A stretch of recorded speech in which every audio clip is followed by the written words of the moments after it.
الحمد للہ رب العالمین والصلاة والسلام علی سید الانبیاء والمرسلین نبینا محمد وعلی آلہ وصحبہ اجمعین ومن تبعہم بإحسان الی یوم الدین۔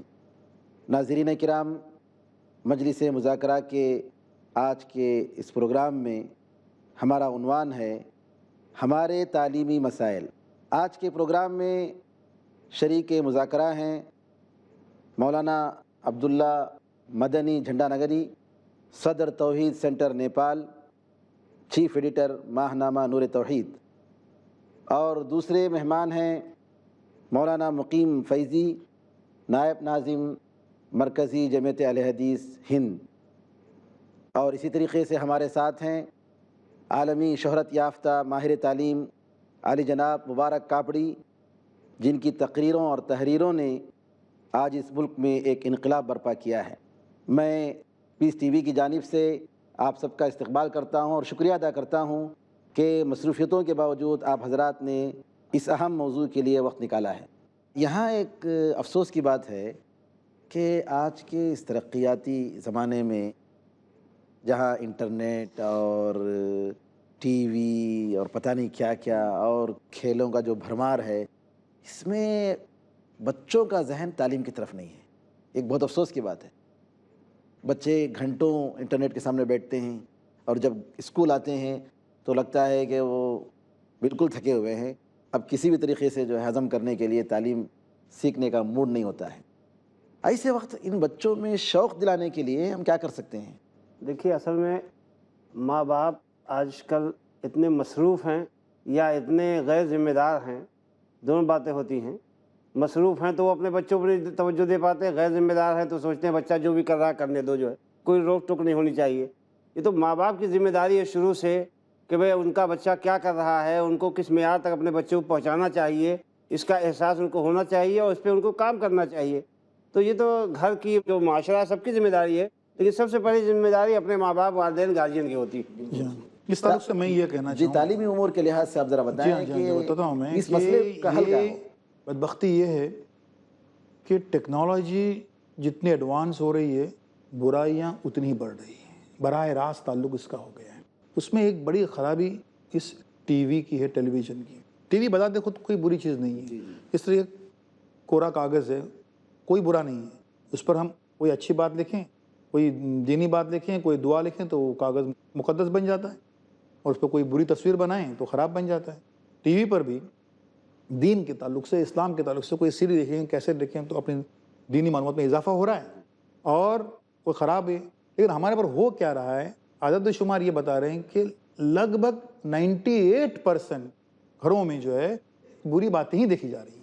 فلمیں ہیں، گانے ہیں اور اخلاقیں ہیں، وہ بچوں کو تباہ ہونے کے لیے اور کہیں جانے کی ضرورت نہیں ہے۔ گھر میں سارا ساز و سامان جو ہے وہ موجود ہے اور پوری فیملی کے ساتھ میں دیکھ رہی ہے۔ اور یہ الیکٹرانک میڈیا بہت طاقتور ہے۔ 10 خراب بری کتابوں کو پڑھ کر بچوں کا ذہن اتنا گندا نہیں ہوگا جتنا ایک غلط سین، کیونکہ وہ ایکٹیو سین ہے، یہ پیسیو ہے چیز، اس لیے اتنا برا اثر ہو جاتا ہے۔ اور آج ہوا کیا ہے، قدر شدت کے ساتھ میں ہمارے گھر پر اس کی الغار ہوئی ہے۔ میں اس کی مثال دوں گا کہ والدین کی کبھی تعریف ہوا کرتی تھی کہ ماں جمع باپ۔ آج والدین از اکول ٹو ماں جمع باپ جمع ٹی وی۔ ٹی وی نے جو ہے وہ ماں باپ کی جگہ لے لی ہے کہ اس میں وہ وقت دینے کو تیار نہیں ہے۔ کس طرح سے ٹی وی کے سامنے وہ ٹائم پاس کرے، اچھا ہے چلو ٹائم پاس کرتے رہتے کہ ہم کو ستائے نہیں، ہم سے کچھ بات نہ کرے، وہ انٹریکشن کرنے کو تیار نہیں ہے، یہ ہو رہا ہے۔ اور آج اعداد و شمار دیکھ لیجئے کیسے کیا ہے، بتا رہا ہوں میں آپ کو میں کہ ایک بچہ جو اسکول جاتا ہے روز، فرض کیجئے 5 گھنٹے وہ اسکول جا رہا ہے، 210 دن وہ ایک سال میں اسکول میں جاتا ہے، 1050 گھنٹے وہ ایک سال میں اسکول میں رہتا ہے۔ وہی بچہ روز 4 گھنٹے اوسطاً ٹی وی دیکھتا ہے۔ میں 4 گھنٹے کہیں کہیں تو 12 گھنٹے بھی ہوتے ہیں، اوسط بتا رہا ہوں۔ روز 4 گھنٹے جو ہے ٹی وی سے مراد ٹی وی کی برے بد اخلاق پروگرام دیکھتا ہے، 4 گھنٹے۔ پورے سال میں 365 دنوں میں وہ دیکھ رہا ہے 1460 گھنٹے وہ ٹی وی دیکھ رہا ہے، 1050 گھنٹے اسکول اور 1460 گھنٹے ٹی وی، یعنی 410 گھنٹے زیادہ وہ ٹی وی دیکھ رہا ہے۔ تو بڑا اسکول جو ہے وہ ٹی وی ثابت ہو گیا، اور انتہائی اخلاق سے گرے ہوئے پروگرامز اور یہ اور وہ۔ اور اس کے بعد ہم بچوں سے ایکسپیکٹ کرتے ہیں کہ وہ اچھے بنے، با اخلاق بنے، یہ بنے، کیسے کیسے ممکن ہے؟ تو یہ تباہ کنی ایک چیز ہے جو آئی ہے، یہ ایک یہ بھی ایک سبب ہے ہماری تعلیم میں ہمارے اس میں ڈسٹربنس گھر میں جو معاملات ہیں جی کہ پہلے جو ہے ایک 18-19 سال کا لڑکا جو ہے وہ گاہک بنتا تھا، جی اب 3 سال کا بچہ جو ہے وہ کنزیومر بن گیا، گاہک بن گیا، وہ ٹی وی پہ جو دیکھ رہا ہے، چوئنگ گم دیکھ رہا ہے، چاکلیٹ دیکھ رہا ہے، یہ دیکھ رہا ہے، اس کو ڈیمانڈ کر رہا ہے. جی جی جی تو وہ لوگ فائدے میں ہیں جو پروگرام اس قسم کے بنا رہے ہیں اور اس قسم کے جو تباہ کن چیزیں بنا رہے ہیں، وہ لوگ تو بڑے فائدے میں ہیں. لیکن ہمارے گھروں میں اس کے جو ہے تباہ کنی بڑھ گئی. تو اس کے لیے ہم کو یہ جو خطرناک چیز ہے، اس کو نام ہے ریموٹ کنٹرول، اس کو مکمل کنٹرول میں کرنے کی بڑی ضرورت ہے. دماغی ریموٹ کنٹرول اس میں جو ہم سمجھ رہے ہیں کافی پہلے علامہ اقبال نے 70-80 سال پہلے ایک شعر کہا تھا جس میں ان کی مراد کچھ اور رہی ہوگی، لیکن آج دیکھیے کہ وہ ہم پر کتنا صادق آ رہا ہے دل کے لیے موت مشینوں کی حکومت، احساس مروت کو کچل دیتے ہیں آلات. تو یہ آلات انہوں نے پہلے کچھ اور مراد لیا ہوگا، آج ہم یہ آلات جو میڈیا کے ذریعے اپنے گھروں میں پھیلائے جا رہے ہیں، تو انہوں نے اس خرابی کو اس زمانے میں محسوس کیا تھا اور اس کے مطابق آج اگر ہم دیکھیں تو یہ آلات جو گھروں میں استعمال ہو رہے ہیں، انہوں نے ہمارے اخلاق و کردار کو متاثر کیا، مروت کو کچل دیا. اب ماں باپ اپنی ذمہ داری جو رول پلے کرنا چاہیے تھا اس سے غافل ہو گئے، اسکول وغیرہ کے حالات کچھ اور پیدا ہو گئے اور باہر نکلتے ہی جو خرابیاں ان کے سامنے آتی ہیں وہ سب. تو یہ کئی چیزیں مل کر کے ایک نوجوان کے منحرف ہونے کا سبب بن جاتی ہیں. لیکن اسکول اور استاذ کو جو کردار ادا کرنا چاہیے اس کا کردار آج بھی بڑی قیمت رکھتا ہے. تو اس پر بھی ہمیں توجہ دینے کی ضرورت ہے. بنیادی اعتبار سے جتنے بھی یعنی قومی مصلحین ہیں ان کو ہر پہلو پر نظر ڈالنا چاہیے اور اس کے لیے بیداری مہم بھی چلانی چاہیے. جیسے مان لیجئے کہ ہمارے گھر میں ٹی وی نہیں ہے، تھوڑی دیر کے لیے ہم فرض کرتے ہیں، تو اب جیسے ہی بچہ ہمارا نکلتا ہے پڑوس میں جس کا دروازہ ہمارا دروازہ لگا ہوا ہے وہاں باقاعدہ ٹی وی چل رہا ہے، تو ماں باپ کی یہ ذمہ داری بنتی ہے کہ دیکھیں بچے کے تصرفات کیا ہیں، ہمارا بچہ کہاں وقت گزار رہا ہے، کن لوگوں کے ساتھ وقت گزار رہا ہے. تو ہر اعتبار سے بنیادی ذمہ داری ماں باپ کی بنتی ہے. پھر اس کے بعد ہر ایک مسلم معاشرہ خاص طور سے اس کا ہر فرد ذمہ دار ہوتا ہے. اسکول بھی ذمہ دار ہے، پڑوس بھی ذمہ دار ہے، مسجد بھی ذمہ دار ہے، تمام کی ذمہ داریاں بنتی ہیں.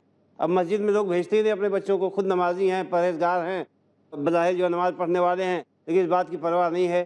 ہاں ایک صاحب ہمارے بڑے اچھے خاصے دیندار ہیں اور ان کا بچہ کانوینٹ میں پڑھتا تھا. ہم نے ایک دن پوچھ لیا کہ صاحب کیا قرآن بھی آپ کا بچہ پڑھتا ہے، اس کے لیے آپ نے کچھ متعین کر رکھا ہے؟ کہا مولوی صاحب بچہ صبح صبح جو ہے ناشتہ کر کے اسکول چلا جاتا ہے، پھر اس کے بعد آتا ہے تو تھوڑی دیر آرام کرتا ہے، پھر ٹیوشن چلا جاتا ہے، پھر دوسرا ٹیوشن چلا جاتا ہے، تو قرآن پڑھنے کی اس کے بعد کہاں فرصت ہے؟ تو یعنی دنیا کی زندگی کے لیے دن بھر اور آخرت کے لیے 1 گھنٹہ بھی نہیں. مادہ پرستی میں جو ہے وہ دینیات تو ہمارے گھروں سے مکمل خارج ہو گیا بدقسمتی سے. اور دینیات کے نام پر کیا ہوا ہے ہمارے پر کہ یسروں قرآن پڑھنے آ گیا، چل ٹوپی نکال، پھر تعلیم مکمل ہو گئی. اس سے آگے فہم دین کے لیے کوئی کوشش بدقسمتی سے نہیں ہو رہی ہے. والدین کے پاس جو ہے ان کو جو ٹائم دینا چاہیے وہ نہیں دے پا رہے. دے نہیں کہ ان کی نیت بھی نہیں ہے.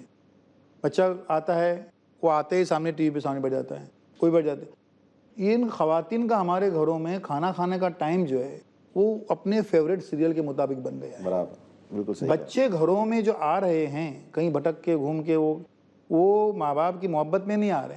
وہ اپنا کوئی ٹی وی پروگرام جس وقت دکھائی دے گا اس ٹی وی پروگرام کی محبت میں وہاں پر جو ہے وہ داخل ہو رہے ہیں. تو یہ جو ہمارے معاشرے کی بات ہوتی. ابھی مولانا نے فرمائی بہت اچھی بات کی مساجد کے تعلق سے، بہت بڑا رول ہے ان کا.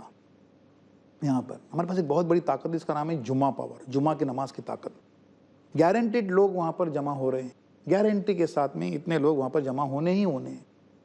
تو وہاں پر اصلاح معاشرہ کے خطبات جو ہیں، اور وہ کوئی جوشیلے جذباتی خطبات نہیں بلکہ یہ جو ہمارے مسائل جو آج ہم یہاں پر ڈسکس کر رہے ہیں، یہ آوازیں مسجد کے ممبر و محراب سے آنی چاہیے. جی ضرور، بہت اس کا اثر بھی پڑتا جی ہے. ہاں. تو یہ جو چیز ہے کہ اس کے لیے امت کے علماء کا فریضہ جی ہاں جی ہاں وہاں ان کا بڑا فریضہ ہے وہاں پر. اور ہمارے والدین خالی 2 رکعت جو فرض ہے وہ پڑھنے کے لیے وہاں پر نہ بھیجیں، ہاں بلکہ 1 گھنٹہ پہلے ان کو بھیجیں وہاں پر کہ جاؤ آج جو ہے فلاں صاحب کا خطبہ ہے ذرا سن کے آ جاؤ اور مجھے بتاؤ کیا انہوں نے کہا ہے. کوئی ماں کوئی کہے کہ کیا کیا ان کے کیا بتائے کہ نوٹ کر کے آ جاؤ کچھ کر، ایسا کوئی نظم جو ہے ہمارے یہاں پر نہیں ہے۔ کم از کم یہ تو ہونا چاہیے، جی ہاں جی ہاں، کم از کم یہ تو ہونا چاہیے کیونکہ اصلاح معاشرہ کے سب سے بڑے مراکز جو ہیں وہ ہمارے محلوں میں ہیں، جی الحمدللہ، جن کا نام ہے مساجد، لیکن وہاں پر یہ مثبت خدمت جو ہے وہ بدقسمتی سے ڈاکٹر صاحب تعلیم کے حوالے سے گفتگو کرتے ہوئے ہم مسجد اور جمعہ تک پہنچے ہیں۔ حقیقت یہ ہے کہ جمعہ کے دن ایک عالم دین کو، ایک امام مسجد کو، ایک خطیب جمعہ کو جو ذمہ داری ادا کرنی چاہیے تھی، اس میں بڑی حد تک وہ سہل پسندی کا شکار ہو گیا۔ اگر تھوڑی سی محنت ہو اور ایک خطیب جامع مسجد حالات پہ نگاہ رکھے، ہمارے معاشرے میں ہو کیا رہا ہے، کون سی برائی پنپ رہی ہے، کون سی نیکی کا جذبہ کم ہو رہا ہے، مشکل کام نہیں کوئی مشکل کام نہیں ہے، وہ سامنے محلوں میں سب باتیں نظر پورے ہفتے میں جو خرابیاں برائیاں ہوئی ہیں، اگر وہ چاہیں اس سلسلے میں قرآنی آیات، احادیث، آثار سلف، اس کی روشنی میں ایک خطبہ، چند منٹ کا لمبا چوڑا خطبہ اسلام میں مطلوب بھی نہیں ہے، مختصر ہونا چاہیے۔ انما ہی کلمات یسیرات، حدیث شریف کے الفاظ ہیں، چند باتیں ہوتی تھی خطبے میں اللہ کے رسول صلی اللہ علیہ وسلم کی اور پھر خود صحابہ کرام کی، اگر یہ چاہیں علماء ہمارے، تو یہ اگر محنت کریں تھوڑی سی اور ضرورت اور حالات کے مطابق محنت کر لیں، تو یہ تو مسجد تو ایک میڈیا کا اتنا بڑا سینٹر ہے کہ جو پیغام جائے گا آج کے دن ہر گھر میں پہنچ جائے گا۔ مسجد کا بہت بڑا رول ہے اصلاح معاشرہ میں اور تعلیمی بیداری پیدا کرنے میں۔ بے شک تعلیمی بیداری، وہ ساری یعنی چیزیں وہیں سے پھوٹیں گی، وہیں سے آئیں گی۔ جمعے کے دن نماز کے بعد اہم اعلانات جی کہ فلاں جگہ یہ کورس ہو رہا ہے، فلاں جگہ جی اسپیشل کلاسیں چل رہی ہیں، آپ لوگ اس سے استفادہ کریں۔ ملی مسائل اپنے نوجوانوں کو اور اپنے پڑھنے والے طلباء اور طالبات کے لیے جو چیزیں ہیں اس میں اعلان کر سکتے ہیں۔ وہاں مسجدوں میں الحمدللہ ایکسٹرا ایجوکیشن یا ایکسٹرا کوچنگ کا جو ہے سلسلہ شروع ہو سکتا ہے، دینی علوم کا بھی، دنیاوی علوم کا بھی۔ اور مسجد کا معاملہ کیا ہے، ابھی فار ایگزامپل صبح اٹھ کر ایک جمعے کی بات دیکھ لیجیے، ہمارے گھروں سے کچھ بچے انگلش میڈیم اسکول میں جا رہے ہیں، کچھ اردو میڈیم میں جا رہے ہیں، کچھ ہندی میں جا رہے ہیں، کچھ مراٹھی میں جا رہے ہیں، کچھ گجراتی میڈیم میں جا رہے ہیں، سب جا رہے ہیں۔ جمعے کے دوپہر کو یہ سارے بچے ایک جگہ پر جمع ہو رہے ہیں جو ہے مسجد، جمعے کی نماز کے لیے۔ تو وہ 10 اسکولوں کی اصلاح کی ہم بات کرنے کے بجائے ہم کو یہاں پر جو نظم ہے اللہ تعالیٰ نے ایک مہیا کیا ہے، بہت بڑے طاقت، جمعہ کی نماز کی طاقت، وہ وہاں پر اگر ہم تھوڑا اپنی توجہ مرکوز کریں اور ہمارے علماء کرام جو ہیں وہ اس کا بھرپور فائدہ لیں اصلاح معاشرہ کے لیے اور اس کے ذریعے سے تعلیم اور ترقی کے لیے کریں تو بہت بڑا فرق پڑے گا۔ شاید آپ کے یہاں یہی سسٹم ہوگا جمعے کے دن، یا کہ روزانہ طلباء جمعے کی نماز کے وقت گھر پہنچ جاتے ہیں، مسجد پہنچ جاتے ہیں، جی لیکن اکثر جگہوں میں جو سسٹم ہے ہندوستان میں کہ صبح کے 8 ساڑھے 8 سے شام کے 3 ساڑھے 3 یا 4 تک اسکول کا سسٹم چلتا ہے، جی باقاعدہ ٹائم ہوتا ہے کلاس کا ٹائم۔ اب ایسے موقع پر نعوذ باللہ جمعے کے دن کی نماز تک کی توفیق نہیں ہوتی بچوں کو۔ بہت سے اسکول ایسے ہیں، بہت سے اسکول ایسے ہیں، بلکہ میں ابھی حال میں یہی بمبئی میں ایک اسکول میں مجھے جانے کا موقع ملا تو میں نے دیکھا کہ وہاں پر چارٹ لگا ہوا ہے کہ یعنی جو اچھے طلباء ہیں مثال طور پر ایکٹیویٹیز میں فلاں میں چارٹ لگا ہوا ہے، اس میں ایک فرائیڈے اٹینڈنس۔ میں نے کہا فرائیڈے اٹینڈنس کے لیے کیوں الگ سے لگا ہوا ہے؟ تو مجھے معلوم ہوا ہے کہ اس میں مسلم بچے بھی پڑھ رہے ہیں، تو گویا الگ ان کو اس پہ نمبرات دیے جاتے ہیں کہ جمعے کے دن یہ غائب نہیں ہوئے اور انہوں نے اپنے دین کو قربان کر کے یہاں کم از کم آئے۔ کہنے کا مطلب یہ ہے کہ مسلمان لیکن میں تھوڑی سی بات اس میں کہنا چاہوں گا، جی کیا ایسا ہوتا ہے، ہم کو معلوم ہے اچھی طریقے سے۔ ممبئی میں ایک بڑا پولیٹیکنک ہے، انجینئرنگ پولیٹیکنک، اور اچھا معیاری پولیٹیکنک ہے۔ وہاں پر ہمارے بچے جو ہیں وہ ایڈمیشن نہیں لیتے تھے، اس لیے کہ وہاں پر جمعہ کی نماز کے لیے وہ اس ٹائم پہ وہ لوگ بریک نہیں دیتے تھے، بڑا مسئلہ تھا اس کا۔ ہم نے کچھ وہاں سے مساجد سے ہمیں درخواست کی کہ بھئی یہ جو آپ کی 1:30 بجے کی جو جماعت ہے اس کو اگر آپ 2:15 کرتے ہیں تو یہ بچے جو ہیں وہ نماز میں شریک ہو سکتے ہیں۔ تو یہاں پر ہمارے مساجد کے جو ائمہ کرام ان کو بھی متولاً ان کو بھی ایک پازیٹیو کرتے ہیں کہ بھئی ان بچوں کو کیوں چھوڑیں ہم،